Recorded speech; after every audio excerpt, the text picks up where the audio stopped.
Chapter 2 introduces vectors and the various operations associated with vectors. Many of you are familiar with vectors, but you may not be familiar with the dot product and the cross product operations that we'll learn about in this chapter. Remember that one of the overarching questions we have in this class is, what's the net flow across this red triangle? If we look along the hypotenuse of the red triangle, there's no flow across that border. Similarly, there's no flow across this leg that's on the x-axis. However, there's definitely some flow across this edge that's parallel to the y-axis. But even along that leg, it's arguable that there's more flow at the bottom than there is at the top.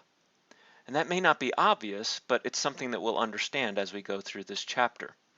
The amount of flow across a boundary depends in some way on the direction of the flow relative to the direction of the boundary.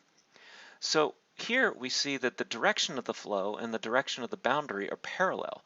What that means is there's nothing crossing that boundary.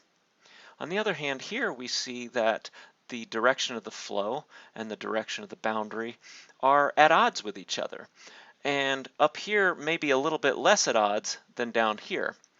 What do I mean by at odds? Well, you're maximally at odds with each other if you're perpendicular. And then there's a kind of a spectrum, or going from perpendicular to parallel, along which the flow is going to decrease. The dot product is going to allow us to determine how much two different vectors are in alignment, all the way from parallel, pointing in the same direction, to perpendicular or anti-parallel, pointing in opposite directions. This will be an important kind of idea in order to answer the net flow question later in the semester. One way to characterize hilly terrain is to determine at each point on the terrain the direction perpendicular to the ground. If you're in your room or your house or your apartment right now, the direction perpendicular to the floor, the so-called normal direction, is parallel to the direction of gravity.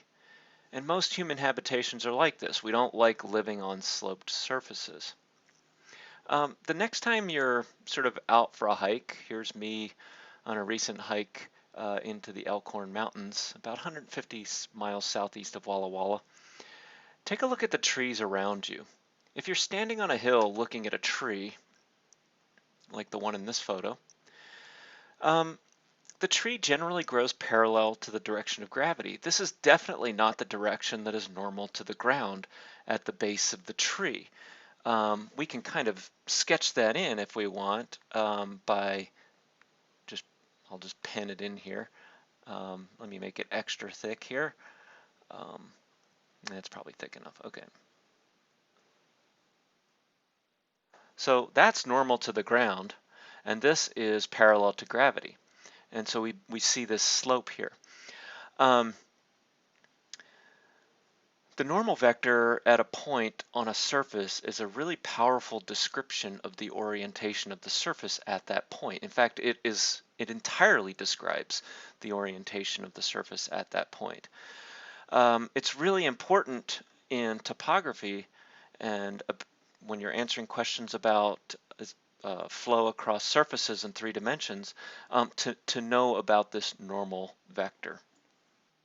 All right, so speaking of normal vectors and surfaces and so forth, here's a very abstract figure, but imagine this green donut is maybe some kind of space station floating in space, and it's in the presence of some kind of radiation.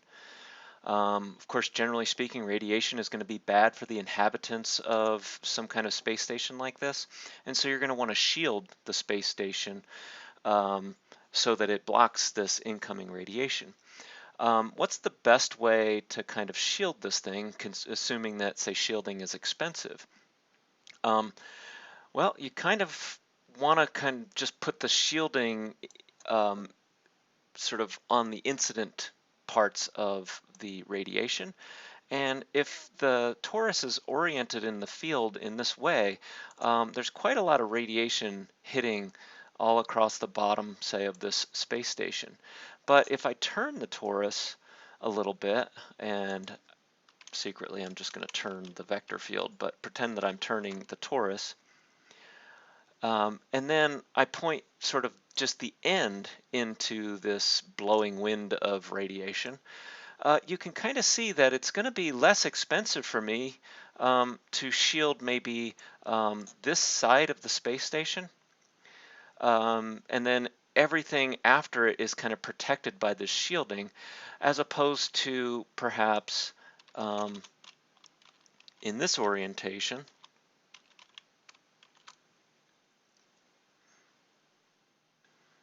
where I would have to shield the whole, say, bottom half of the space station. We can assess how much radiation is going across the surface of the space station in these different orientations by knowing the normal vector to the surface of the torus and knowing the direction of the vector field of radiation flow. That's going to be super helpful in this scenario, and we'll have the cross product to help us figure out normal vectors, and we'll have the dot product to kind of tell us how these normal vectors to the surface are aligning with the vectors in the vector field of the radiation.